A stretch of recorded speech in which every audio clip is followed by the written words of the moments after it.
Good morning. Welcome back to the Voodoo Garden. How has your week been? That was a dumb question, right? Our week has sucked. Yeah, I know. Everybody's been having a really rough week all over the place, and I understand. I really do understand. But this is the Voodoo Garden. This is where we come, we sit down, we relax, and we enjoy ourselves. That's what the Voodoo Garden is all about. This is actually where I come, and I live out in the country, you know. Oh, oops, that came out a little bit too loud. I live out in the country, so you'd think that I'd have peace and quiet all the time. Well, I'm talking more about peace and quiet inside myself. There are things that I have to get done. There are things that are going on here, and as much as I love the little crackhead, sometimes I just have to put him outside, let him go chew on a rabbit's foot, and I need time to myself because he can be quite... I don't want to say the word clingy because that sounds so bad. He is very frenetic, and that word suits him. He just goes everywhere. He's always on. He's going this way. He's going that way. Ray, let's play. Daddy, let's go do this. And I love the little one. I really do, with everything in my being. But sometimes I just need time for Ray. And so now he's out there eating a rabbit's foot. He found part of a rabbit. No, he didn't find the whole rabbit. He found part of a rabbit. So he's out there with his little friend. He calls it his little friend because he dragged it into the yard, and he lays down there and he chews on the foot and just sniffs around, and he has a good time with it. So Rascal and his friend are out playing. Ray is inside doing stuff to recharge Ray, and I did need some recharging this week. So I'm going to be transplanting this thing, and I believe it's called a horse head. Somebody call horse mask, something like that. But anyway, whatever this thing is, this thing here needs to go in a bigger pot. I was filming last week, and I don't notice a lot of things when I'm filming. I'm just more concerned about the camera and making sure you get a good shot. And some things escape me on editing too, so every now and then there's a blooper in there. And I just noticed, it wasn't anything that I did wrong, but I noticed when I was putting these plants away after filming, this one was root bound really, really bad. I hadn't really noticed that because other things were on my mind. This one needs to be transplanted fast because what's happening is the roots are hitting the side and they're starting to bow up. And I guess this is what it looks like when you bow up. Anyway, it's got to go into a new pot. But you also posted some really good questions. And I told you I was going to answer your questions right here on this program. So I think I'm going to try and multitask. Don't know how that's going to work out. I could end up transplanting this and answering that. So let's find out how it works. Well, let's start out with a question, then I'll get started with this. Kay writes to me. Hi, Kay, by the way. Hi, Ray. I'm a new subscriber and I'm addicted to your videos. Thank you. I love a good addiction, by the way. As long as it has to do with plants or donuts, I'm fine with addictions. But she goes on to say, I love gardening and I love your channel. Thanks again, Kay. I was wondering, have you ever grown an olive tree? No. That's a very easy one. Maybe I'll have to do 2 questions before I get started. I've never grown an olive tree. Oddly enough, I've sold a lot of olive trees. One of the jobs I had when I was much younger, I lived in Illinois, outside of Chicago, in a place called Plainfield, Illinois. And there was a nursery, you know, the kind where you go and you buy trees and shrubs and indoor plants and soil and stuff like that. Yeah, I was the guy who worked there. It was called Day Nursery over in Plainfield. I got a job there. I was actually working 2 jobs. I was working a night job and I was working a day job. So I'd work a night job, I'd get off work at 7 o'clock in the morning, race from Aurora, Illinois, all the way on over to Plainfield, Illinois, and I would just splash my face with water in the bathroom, and then I'd work a 7-hour shift at Day Nursery. And then after that, I would go home and I would sleep for a few hours, and then I'd do it all over again. I was exhausted. So when I was selling plants, I really wasn't at the top of my game. And people would ask me questions, and my head was just so full of cotton at the time because of no sleep. I would just give them any answer that came into my head. I gave some really stupid answers, and I really regret steering people wrong, but all I wanted to do was sleep. But anyway, I sold some olive trees. Yeah, they sold olive trees there. Who the heck knew that, you had them? I always think of them as a Mideastern thing. And apparently there are I don't know if they're the same thing, by the way. These were just called olive trees. I was selling all kinds of stuff. Next one, Dean. Dean asks, since the Voodoo Garden is in the basement, how do you keep it warmer for the plants? My basement is cold in the winter even when the heat vents are open. That's actually a good question. You know, I have no heat source in this room whatsoever, except for the light bulbs that are up here. Yeah, and these are compact fluorescents. These do not generate a lot of heat. They generate a little bit of heat, but incandescents generate more heat than light, really. But fluorescents don't generate very much heat at all. Now, during the day, I have the door shut. There are no windows in this room whatsoever. I close the door, it gets hot, it gets just sultry in here. It is like a tropical jungle, the Voodoo garden jungle. And so it is hot, it is moist, it is wonderful. At night, I just open up the door real quick, turn off the lights, and shut the door. That's at like 5 o'clock in the evening. Now the heat stays in here very well because the main floor is above the Voodoo garden. And this is really kind of cool. Mike the dishwasher's bedroom is over the Voodoo garden. And he likes temperatures warmer than I like temperatures. He's a warm-blooded individual. I'm a cold-blooded. I'm a reptile. So my room is past his down the hall, and it's a smaller room, but my bed is right up against the window. So I always open up my window and let the cold flow over. And Rascal loves that because Rascal sleeps by the window and sticks his head out and sniffs things all night and growls. And but Mike is right above here, and all of this heat slowly goes through the ceiling and warms his room. So the heat is really not wasted. We get quite a bit of bang for our buck here. The heat from here doesn't go outside through the walls because this is a basement, and of course there's soil outside the basement wall. So it's very well insulated on the sides, and on the top you got Mike's room, which takes the heat as well. And so there's no cold above this. So this room holds the heat quite a long time. And concrete floor. As it heats up throughout the day, it's going to release that heat during the evening. So I really don't need any heat. In winter time, when it gets really, really cold, what I do is I have a little space heater, and it's not even in here. If it gets really cold, I'll take a little space heater and put it on the lowest setting, and then when I turn off the lights, I turn on the space heater. And I used to have a timer, and it would just bring just a little bit of temperature in here and keep it around maybe 60 degrees at night. And that's perfect for these plants. 60 degrees at night is a good temperature for these plants. So this one's from Jennifer. Hi, Jennifer. My spider plant looked lovely when I bought it, but it's now starting to look nasty. Nasty, brown, and ugly. Okay, I'm going to have to try and picture a nasty looking spider plant. Where is it? Oh, where am I? Okay, here we go. That was the question. Okay, I got confused because she had 3 questions, because the next line was, do your wandering Jews grow fairly slow? And I thought, that's not a spider plant. Okay, back to your spider plant thing. I'm guessing you're wondering why it looks nasty, brown, and ugly. I don't know. I don't know anything about your spider plant. When you ask questions about your plants, I would appreciate it, and this is Jennifer didn't know this. It's like going to a doctor. If you go to a doctor and you say, I feel like crap, well, the doctor's going to have a hard time knowing why you feel like crap unless you give them a little bit of background. So when you ask me about your plants, you may say, oh, this is grown indoors, or it's grown on my patio, it's in a small pot, it's a large plant, the leaf tips are brown, all of the leaves are brown. Kind of give me a mental picture so that I can imagine what this thing is, and I can give you a lot better answer. So I'm going to take a stab at it anyway, because you took the time to ask me the question. It's starting to look nasty, brown, and ugly. Generally, spider plants, the tips of their leaves will start turning brown. That's normal. It happens. Now, if the whole plant starts turning brown, like starting at the bottom, those lower leaves are dying, the plant is probably going through some stress. Now, spider plants can handle being root bound. So that's generally not the issue. The one thing that I'm wondering is maybe you're overwatering your spider plants. Spider plants have tuberous roots, and by tuberous I just mean that they're not just regular roots. If you ever take a spider plant out of a pot, and a lot of you have, you'll notice that the roots, they can be kind of fat. They almost look like sweet potatoes. I mean, they're these fingery looking things. Well, that's their method of storing water and surviving. They're a very adept plant at surviving drought, and that's what their roots do. Their roots go down, they soak up a lot of water, and they fill up nice and fat with water, and they can go for a long time without water. They just use it out of their roots. So when I water my plants, I give them a good solid watering to make sure the soil is nice and moist all the way through. Then I forget about them. Let it get bone dry. Let that plant get light as a feather.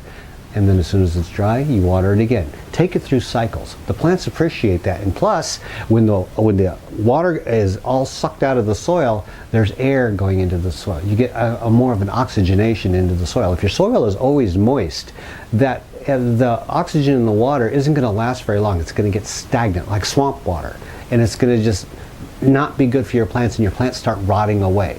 And I've had that happen. When plants get too much moisture, their soils, you notice your soil is, you water your plants, it gets really, really moist, and then you notice one day that, hey, I haven't had to water this thing for a long time. The soil's always moist. You know why that is? It's because your roots are dying. If you water your plant a lot and keep it very, very moist, sometimes those roots will just start rotting away because they don't get any air. You got to come up and breathe every now and then. So if the roots start dying, they stop using that moisture, and the plant looks like it's dying, and it may even start wilting, and you're like, oh my God, it needs more water, and you dump it on. So you're basically taking a drowning person and pushing him deeper into the water. It's not helping anything. So what will happen is the roots will start dying and the plant starts wilting. That's a downward spiral. And so you got to make sure, don't overwater. When in doubt, underwater. It's always better to underwater than to overwater, okay? I'm going to finish off Jennifer's questions, then I'm going to attempt this thing. I'm kind of avoiding it. Do wandering Jews grow fairly slow? Mine do. And it seems like they're growing slow, but if you look at a wandering Jew up close, you're going to notice it's not just one long vine. It's a vine that goes, it forks, and then those fork, then those fork, and one vine can turn into like, dozens of them. So even though the tips seem to be growing slow, you got to keep in mind they're all coming from a mother stem. So, each little bit of growth on that is quite a bit when you consider it's just one stem that's supporting that. So they don't really grow slow. They just multiply so much that all the slow growing tips, if you added them all up into one growing tip, it would be one fast growing thing. So they don't really grow slow. They grow fast, but on multiple fronts. You know what I'm talking about? Okay, last one. I'm growing lemon and apple trees indoors. Any advice with winter approaching? Yes. Cut your fertilizer in half. During the sun, if you're growing them indoors and you have sun in your windows, you're going to get weaker sun during the winter time. So you want to make sure that when it has weaker sun and less hours of sunlight, that you cut back the feeding schedule, because if you overfeed them in the winter time, it's going to harm them. They're going to get more brown on their leaves. They're going to start stressing because you're basically just shoving food down their throat and they can't really use it all up. And if you're using artificial fertilizers, which most people do, the salts are going to start building up in the soil a lot more, and that's going to harm your plants. Bozo no, don't over-fertilize your plants. In the wintertime, whatever you're fertilizing them in the summer, cut it at least in half, okay? Every now and then, just give them plain water, Plants do appreciate a good drink of plain water. And ow, I'm sitting on my feet. That hurt. Anyway, I hope that helped you, Jennifer, and best of luck on your plants. Okay, folks. I need a drum roll. All right, so we put in soil in here. Now we put this in here to see how it fits. Now you can't see it that well from there, but I guess when I transplant it, I'll bring you in a little bit closer. Okay, now I put this in with the pot. I notice that it's maybe a couple inches lower in the pot. That's exactly what I want. Now, so that there are a few less injuries here, I'm going to have to move a plant. And sorry, Purple Passion, you got to go. I just got a feeling this thing might fall off of this table. It was only over here for decoration. Yeah, I do decorate for you folks. You don't think this thing's growing on the floor all the time, do you? No, I brought it over here because it looks good. I mean, I need a backdrop. This is a stage. This is a setting. So I move the plants around so it looks good when you show up. Generally, this area is not full of plants. It has the banana tree over here. The banana tree is kind of shoved into the corner, offset. Okay, ready? Oh, wait a minute. You were going to come over here and watch, right? Okay, come on over here. Let me get you and bring you on over. See? When putting a plant into a new pot, I like to make sure that it's a little bit deeper into the pot. Not a lot, just a little bit deeper into the pot than it is in the original one. That way I can add soil onto the top. Especially, I can't get you any closer than that, especially when you have roots. See what I'm talking about? Yes, the roots are climbing right out of this thing. This is one heavy plant. Now, once I transplant this, this will be the last time it's ever moved. Now what I'm doing is I'm cradling the plant in one hand, and then I'm laying it onto the plant, onto the planter. Now I'm going to squeeze this pot like this, bring it out, squeeze, bring it out, cradle it, and pull. All right? You want to be gentle as possible. It's good if you have somebody to help you. I do not. There we go. Set this aside. Now see, we have some roots that are binding up in here. I'm not going to do too awful much to these roots. I could pull them out, but I don't want to deal with that. It has, see, some plants will only have bottom roots. This one has some bottom roots that are bound up. That's not a big deal because of one thing. It puts out roots towards the top and middle as well. So even though these ones are bound up, if I unbound them, they really don't have much farther to go down in this new pot. They only have like maybe 2 inches worth of soil. So unbinding them really isn't going to do them any good. Whereas I have a lot of new roots here. Now this is deeper. They're going to go out and down. It has plenty of room to grow in here. So stand it up, put it in the center. You want to make sure you stand these things up the way that you want them, because once you get the soil in there, if you realize, oh, it's at an angle. You ever done that? Yep, I've done that more times than I want to admit to. It can be a pain in the butt. You're like, oh, I don't want to have to uproot this thing and do it all over again, but sometimes you have to, or you just have to be okay with a plant that's a little lopsided. And I've had more than my share of lopsided plants. You know, a lot of the things that I know about plants, I know from making mistakes. So when people ask me questions, they say, Ray, you're my go-to guy, and you have all the answers. And they think that I'm really, you know, like I'm some kind of a master gardener. You know, I'm just a master mistaker. I've made a lot of mistakes. So what I learn, and this is a good thing too, what I've learned isn't so much from doing, it's from doing wrong. And that's not such a bad thing. We as humans make a lot of mistakes, and we sometimes take it hard upon ourselves, you know, and people have been doing that lately. This week there's a lot of hard feelings running around, but you know what? I tell people, it's going to be okay. You know, it really is. And just relax. Do what you can to change the things that you can, whether it's in your garden, in your life, and the things that you can't change, just go with the flow. Go to your voodoo garden, go to your special place. Try and take care of yourself, okay? You have to take care of yourself. You can't heal the world if you can't take care of yourself. Well, I took care of this. Now, once this is all done up, I give it one tap. I go, oh, well, the bottom wasn't supposed to come off. Okay, there. It's tapped down. Everything looks beautiful. I don't put soil all the way up to the rim because I got to leave room for a little bit of water, and when the soil sinks down, I can put a little soil in later. Okay, I'm going to set this aside, and I'm going to water it later. Oh, let me move you back. I got some advice for this plant. Well, that was fun. Okay, that plant came out of this pot. This plant, by the way, this is a Coleus. Yeah, you've seen this. This one is more than ready to go into a new pot. I could put it in a really, really large pot and call it a day and never have to transplant it again. But once they're in these pots, I generally have them as floor models. I don't put them up on tables because it's a lot of weight and it takes up a lot of real estate on the tables, which I really can't afford. So I'm going to put it in this pot. It's going to grow pretty large in this pot, and once it gets too big for this pot, I'm assuming that it's probably going to either go outside or I'm going to cut it back or take clippings. You know, this one is just a clipping from the mother plant. I had a bigger plant last season before I went on hiatus, and it just got out of control. It got a little lanky. It started flowering. So I just took a really nice cutting, shoved it in a pot, and this is it. This is from that little tiny cutting. So this isn't even a regular plant. It's just a cutting off of a plant. I thought it was kind of cool. Anyway, I'm going to transplant this one, but let's take a quick break for another question. See how I worked that? Okay. Oh, by the way, if you do have any kind of questions, please feel free to post them in the comment section below. I will answer them on the next episode of the Voodoo Garden. The next one comes from, now I had to actually go to Google Translate and type the name in here to get the pronunciation, because I don't like to mispronunciate your names. That's kind of disrespectful to you. And from what I understand, your name is pronounced Giwa. I hope I got that right. Giwa. Giwa asks, Ray, you use light bulbs for your voodoo garden instead of window sunlighting, right? Yes, that's actually true. I mentioned I have no windows in this room. I would love to have windows in this room. Oh, it'd be great to have, you know, windows along one side of it so that I wouldn't have to pay so much for all of this electricity.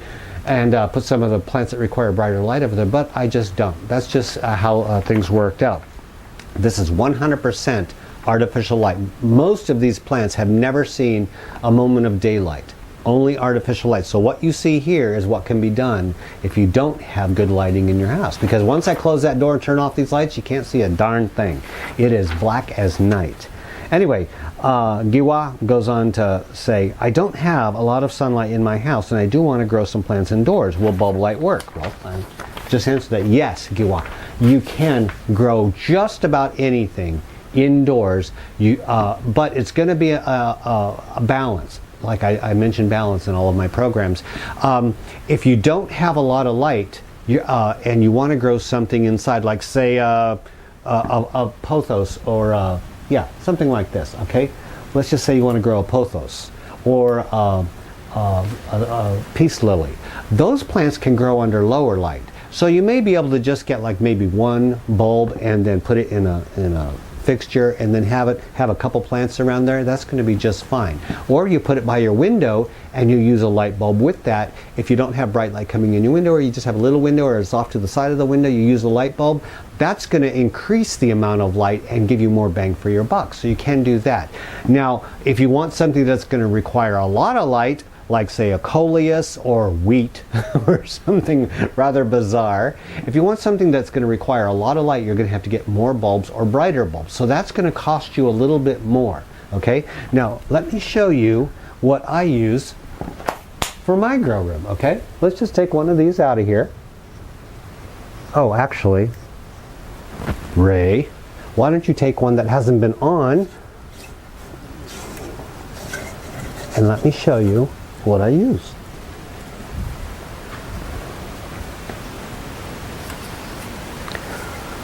This is a standard compact fluorescent and it's a 105 watt bulb. Let me back up and then I'll give you a really quick explanation. It's very, very simple. Alright, this is a compact fluorescent bulb. In a nutshell, alright, I like to simplify things because you really don't need all this complex mumbo jumbo, and neither do I, because I really have a very small brain and I don't need all this information taking up space in my dance room up here. So what it is your light bulb uses a certain amount of power, okay, 100 watts. Say 100 watts. This is 105 watts. It takes 105 watts of power out of your house. Now, a regular incandescent bulb puts so much of that into light, so much of that into heat. It splits it up.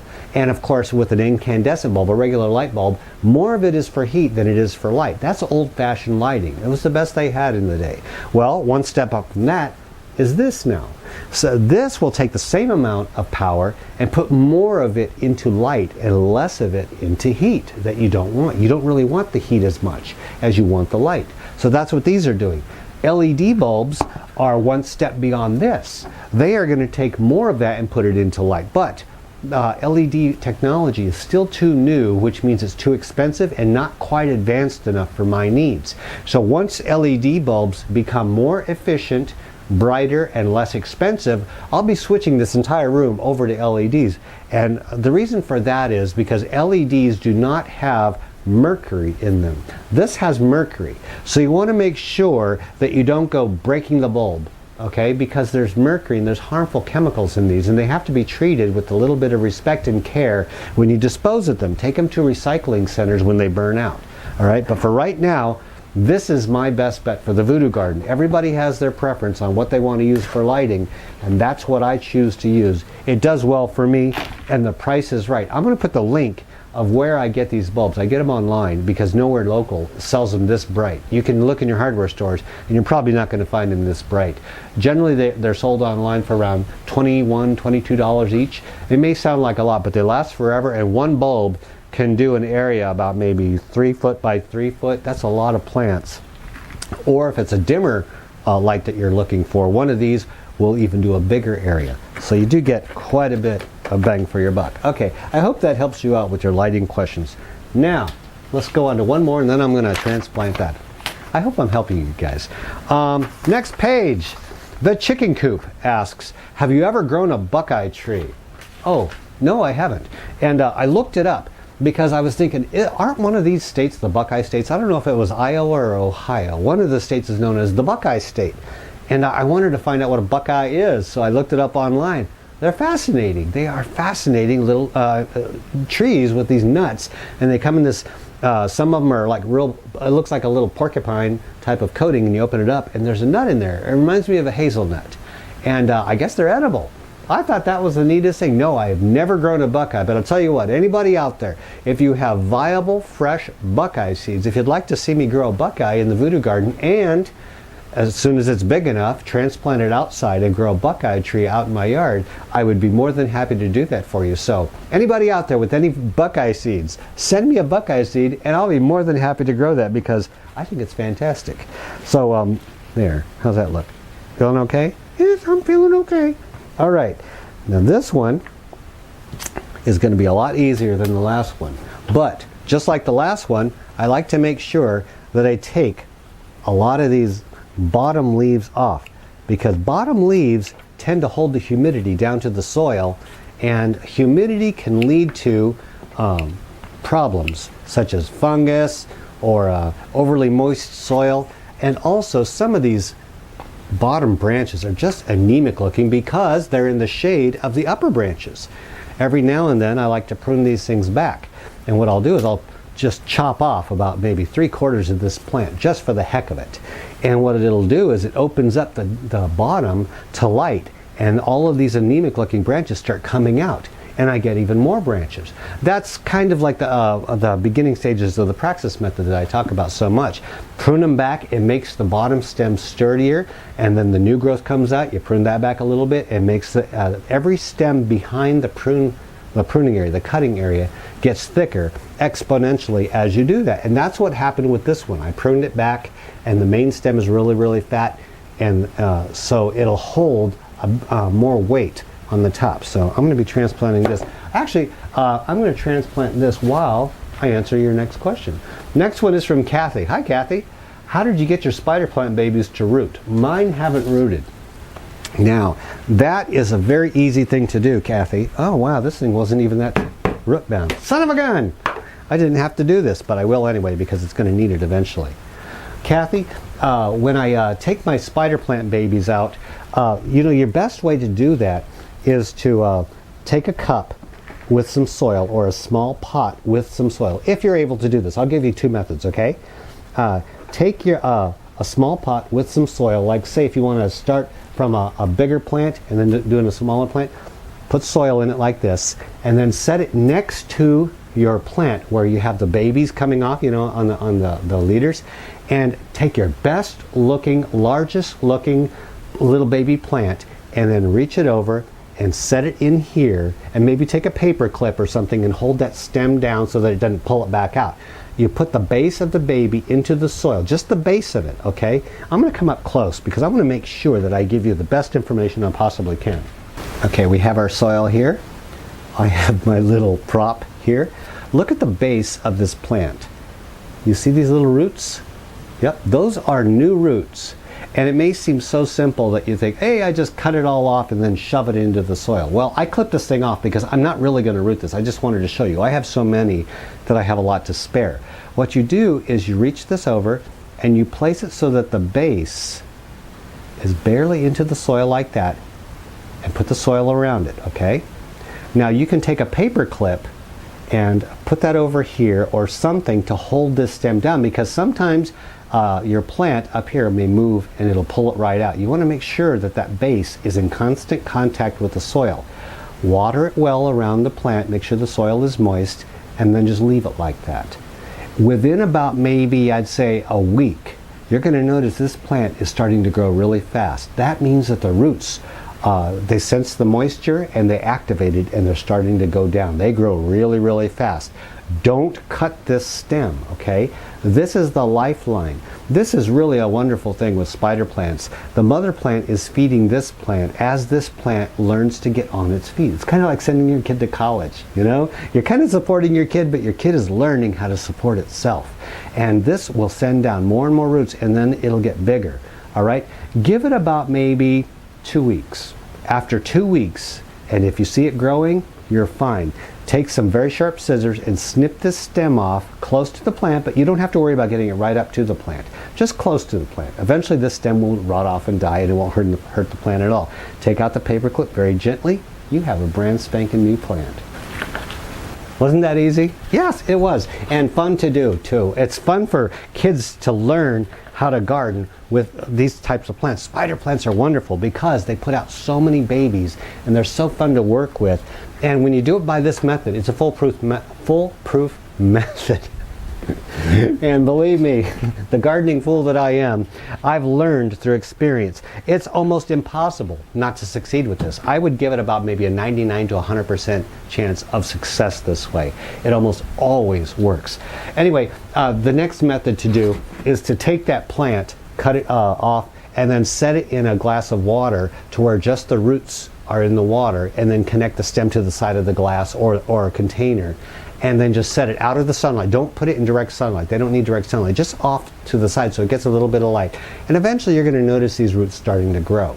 When the roots get maybe, I'd say, a few inches long, that means the roots are alive and growing. Those roots that you saw are nubby roots. I call them nubby roots. They're not really active roots. They're just kind of in stasis. They're ready to go, but they need to feel the soil first. That's how these plants go. They send out the babies, and once the baby hits the ground and those roots sense soil, boom, down they go. So yeah, you can do it in a glass method, but I really don't see a need for that unless you're really crammed for space. So those two methods will work for you. The water method, perfectly fine. And but the soil method, I think, is a better method and less chance of failure with that, because sometimes they can rot in the water. I've seen them rot in the water. So it's a good method, it's just not a perfect method. Okay, we got you in here. How do you feel? I feel pretty good. You feeling better already? I'm hoping you do. It's my job to cheer you up. Okay, next question. This one comes from Patricia. Hi, Patricia. We have very hard water here. The soil in my pots gather minerals on the top. Do you do anything special to your water? I set mine out overnight to dechlorinate it, but other than that, I don't do anything. You know what? You and I, peas in a pod here, Patricia. I have the hardest water. Oh gosh, if it was any harder, you'd be eating it with a fork. The minerals in my water are incredible, okay? All right, for instance, like when I boil eggs, I put eggs in a pot of water, and I put the water in there, and I boil the eggs, and then I take the eggs out and stuff. There is white all around the inside of that little pot of water from the minerals. I have so many minerals, and you know what? The thing I'm going to tell you about this in a nutshell is you don't have to worry. Minerals are good for plants. It's practically impossible to oversaturate your plants with minerals. They love it. Don't worry about it at all. The stuff on the surface, not a problem. Just every now and then you just move it around a little bit to just mess it all up, and that way it keeps a crust of minerals from forming on the top. I have that on my plants all the time. I water them, and you'll also see it on the bottoms of the pots. It has that whitish type look, you know, in the drip trays and stuff. It's minerals. It's just a look. It has nothing to do with anything bad. Minerals are good for your soil. Be glad that you do have that for your plants, because if you didn't have minerals in your soil, you'd have to augment it and actually put minerals into your water with some kind of fertilizer. So you actually have good water for your plants. Good to know, isn't it, Patricia? Okay, let's see, what else do we got here? You, over here. I love the color difference in this, you know, with the dark purplish and the green that goes with the red. I really do like that. I think my room kind of looks like Christmas right now. Anyway, let's get to the last two questions, and then I got to get out of here. I got some sweeping to do. You know, the Voodoo Garden is a very pretty place, a very beautiful place, a very comfortable place, very warm place, but it's also a very dirty place. So I'm cleaning all the time. I'm picking up leaves, I'm sweeping up dirt, and sometimes I compost with that. You know, that's a fun thing about indoor growing is, you know, you have the leaves that come off your plants every now and then. You can put these into like a 5-gallon bucket. Just keep tossing the stuff in there, throw in some potting soil, keep it slightly moist, and you can make your own compost and turn that right back into your plants. It's a recycling wonderland in here. Okay, the last two questions. Yasmin asks, first she says, hello Ray. Hello Yasmin. Do you have any tips for growing a miracleberry? Tips? No. I have experience in growing a miracleberry. I do have one warning on growing a miracleberry. Be very, very careful about spider mites. That's how I lost mine. I believe I purchased mine as a very teeny tiny plant. If not that, I grew it from seeds. I really don't remember because it was a long time ago. This was in Minnesota.